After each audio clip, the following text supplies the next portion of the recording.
quién le predicó a don Armando, ¿verdad? ¿Cómo se convirtió al Señor? Y a partir de ahí todo lo que ha sucedido, don Armando. ¿Cómo pasa de un ateo a un hombre del Señor? Muy bien. Bueno, pues es muy importante, ¿verdad?, recordar que la Biblia nos muestra en Eclesiastés 3:11, el de Salomón, que Dios puso la eternidad en el corazón humano, sin que el hombre alcance a comprender desde el principio hasta el fin lo que Dios ha hecho. Entonces, esta eternidad con la cual hemos nacido todos, también dice el apóstol Pablo en Romanos 8 que Dios puso y sometió toda la creación en vanidad, y parecería contradecirse. Sin embargo, esto es que se puede explicar claramente en un lenguaje ya más claro, que todos hemos nacido con un vacío muy grande. Y este vacío con el cual hemos nacido nos impele, nos lleva siempre a estar buscando. Como no tenemos a Dios porque nacimos separados, ¿verdad?, completamente muertos espiritualmente, nos lleva a buscar en el dinero, en alguna ideología. Nos llega al final, en lo que ha llegado el siglo XXI, a creer que el hombre tiene las soluciones para sus problemas individuales, familiares, nacionales y políticos, cosa que es completamente absurdo y ridículo, porque no nos hicimos a nosotros mismos ni tampoco somos dioses. Entonces, este vacío en mí me llevó a buscar, siempre he sido adicto a la lectura, me encanta leer desde que era niño y joven, y me llevó pues a buscar en libros diferentes. Me puse a estudiar el Islam, estudié el hinduismo, estudié a Zoroastro, Mahatma Gandhi, me encantaban los filósofos también, la filosofía siempre me ha gustado muchísimo, Sócrates, Demóstenes, etcétera, etcétera, para tratar de encontrar una respuesta a la razón de mi existencia. O sea, muy bien, existo, luego vivo, luego tiene que haber una causa, como decían los filósofos, pero ¿cuál es la razón? O sea, ¿por qué vivo? Eso nadie lo puede contestar. Así como existe el universo y que fue una explosión la que produjo el universo, pero ¿por qué? ¿Qué es lo que se encuentra detrás de por qué existe el universo? Es la pregunta que no puede contestar nadie más que lo encontramos en la Biblia. Entonces, pues me apasioné muchísimo por Carlos Marx. Federico Engels, en 1850, saca su libro, ¿verdad?, sobre el comunismo, Marx, el capital, etcétera, etcétera, y ahí se queda. Y seguí leyendo, donde 80 años después aproximadamente, Nikolai Lenin lleva a la práctica la dialéctica marxista, que es la tesis, antítesis y la antítesis.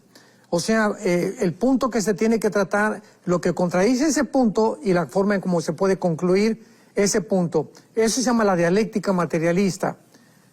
Entonces, ya como a los 20, 24 años de edad, pues quería yo, ¿verdad?, ya abrazar completamente un movimiento que me pudiera dar satisfacción para luchar contra todo el proletariado. Tiene que derrotar a la burguesía y los gobiernos tienen la culpa y tenemos que quitarles el dinero a los ricos y los pobres somos pobres porque nos explotan.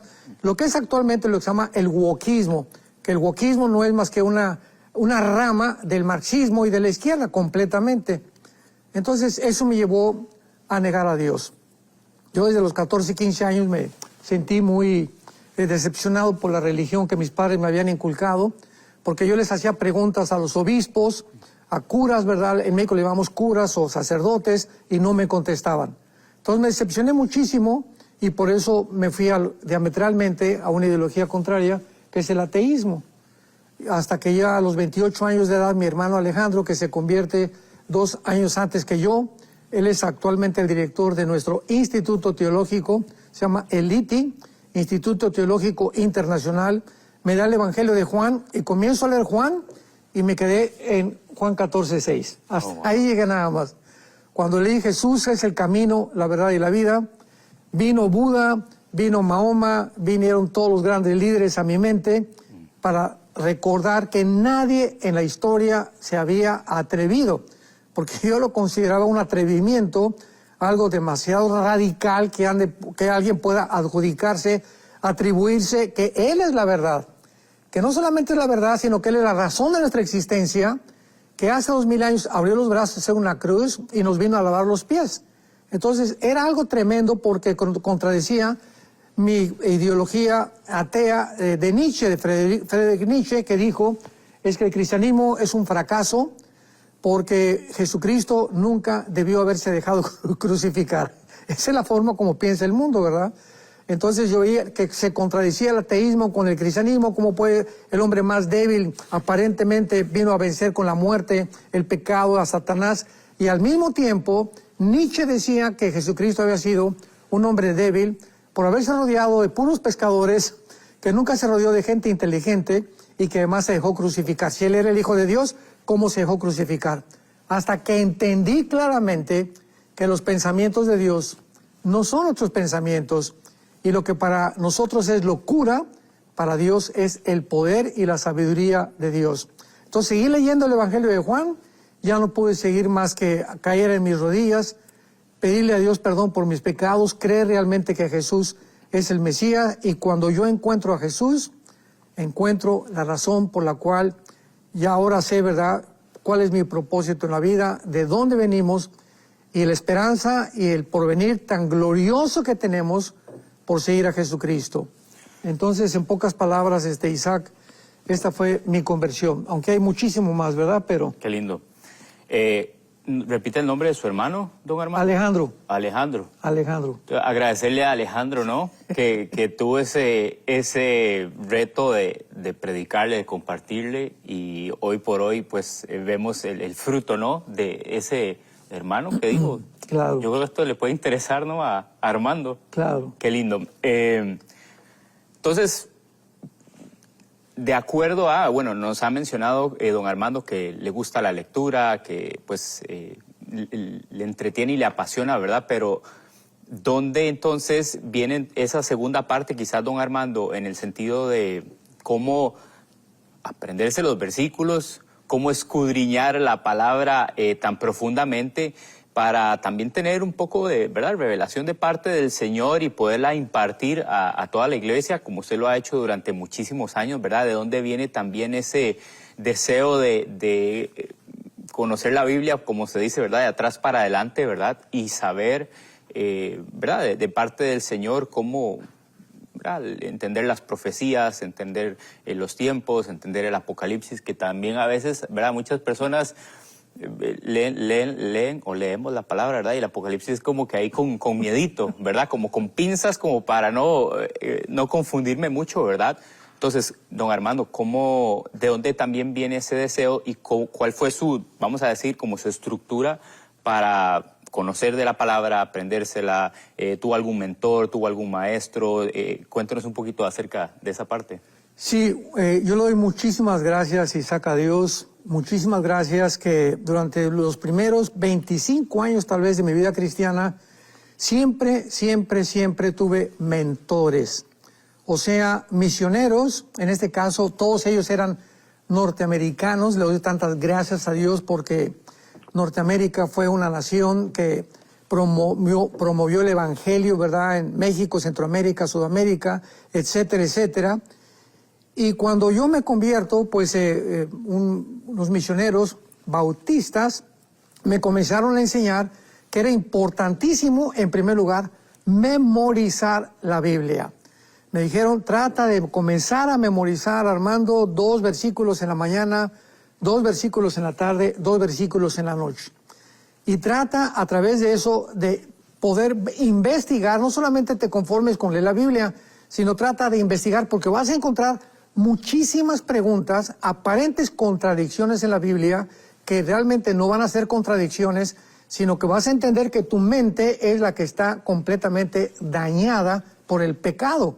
Entonces, el programa que tú tenías antes, yo en este caso el comunismo, idealismo, marxismo, etcétera, etcétera, fue un programa que adquirí del mundo. Pero ahora me dijeron estos misioneros, hay otro programa que viene del cielo, que es la Biblia.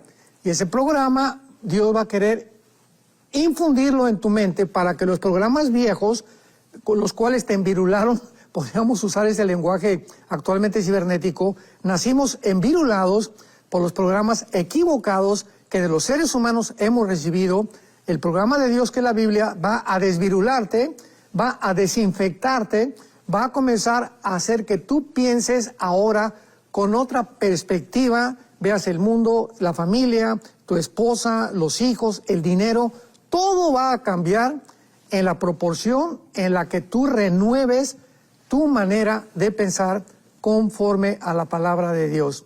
Entonces, este fue uno de los secretos más grandes que recibí en mi vida, ¿verdad? Y comencé a dedicarme con todas las fuerzas y con mucha pasión a leer la Biblia todos los días, a memorizar lo más que puedo, así lo sigo memorizando lo más que puedo, para que pueda yo no solamente conocer la Biblia, sino que al memorizarla queda la palabra dentro de nuestra mente. Esto entendámoslo muy bien.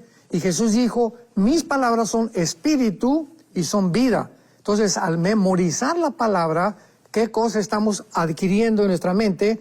La vida verdaderamente, y la palabra de Dios, que tiene un efecto que transforma la vida completamente del ser humano. Entonces, esta es la importancia por la cual podemos nosotros avanzar, irnos renovando. Nunca podemos dejar de ser discípulos. Siempre, siempre, siempre vamos a seguir aprendiendo. Nunca dejaremos de ser discípulos. Nunca podremos llegar a decir, ya lo sé todo, o esta teología es la verdadera, ¿verdad? Aunque hay diferentes perspectivas teológicas, y la teología, que es el estudio de la mente de Dios, es muy amplio porque sus pensamientos no son nuestros pensamientos. Nunca vamos a poder llegar, como dice Pablo, proseguimos a la meta, al supremo, no que ya lo haya encontrado, ni ya que lo sepa todo por el amor de Dios, sino que proseguimos a la meta. Y finalmente Isaac dice en 1 Corintios 12 que el Espíritu Santo reparte a cada quien como Él quiere. Tú tienes dones, todos tenemos dones. No hay un solo cristiano que no tenga dones. Pero dice en 1 Corintios 12, pero Él reparte a cada quien como Él quiere. O sea, es soberana la forma de la repartición de los dones espirituales. Y yo simplemente le doy gracias a Dios por el don que me ha dado. Entonces siempre yo me sorprendo cuando comparto algo, cuando predico algo. Yo soy el más sorprendido de todos. Cada vez que me bajo de un púlpito, yo no sé ni cómo dije lo que dije.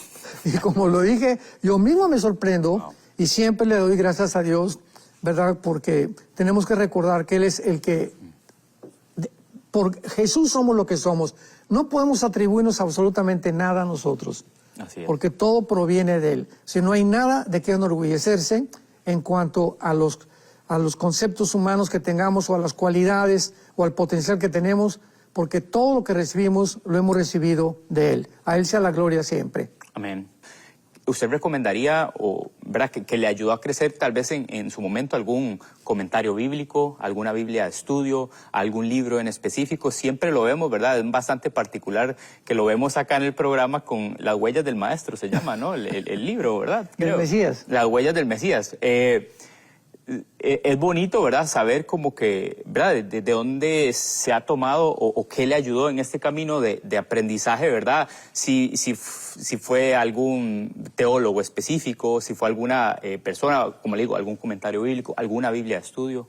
¿Qué nos puede decir de eso? Sí, bueno, sabemos, ¿verdad?, que la versión King James en inglés es de las mejores traducciones que hay, de las mejores, ¿verdad? Porque siempre, pues, los escritos originales son los más importantes, para que mientras una Biblia tenga más de los escritos originales, tanto el hebreo como el griego, pues sabemos claramente que tenemos una mucha mejor traducción. Pero definitivamente todo cristiano, Isaac, yo les recomiendo, ¿verdad?, tener un diccionario bíblico y una concordancia. Todo cristiano estudiante de la Biblia tiene que tener un buen diccionario y tiene que tener una buena concordancia. Entonces, teniendo estos dos instrumentos adicionales, nos ayuda a poder conocer un poco más el origen, porque si tú tienes un buen diccionario y tienes una buena concordancia, y además puedes, o hablas un poquito de inglés, y tienes la Biblia Sodiates, de Spiro Sodiates, que es una Biblia en inglés, que es la traducción de la King James. En cada letra, tanto del hebreo como del griego, viene el significado en hebreo y en el griego. Al final de la Biblia tiene como la concordancia o cualquier otra forma de estudiar la palabra de Dios.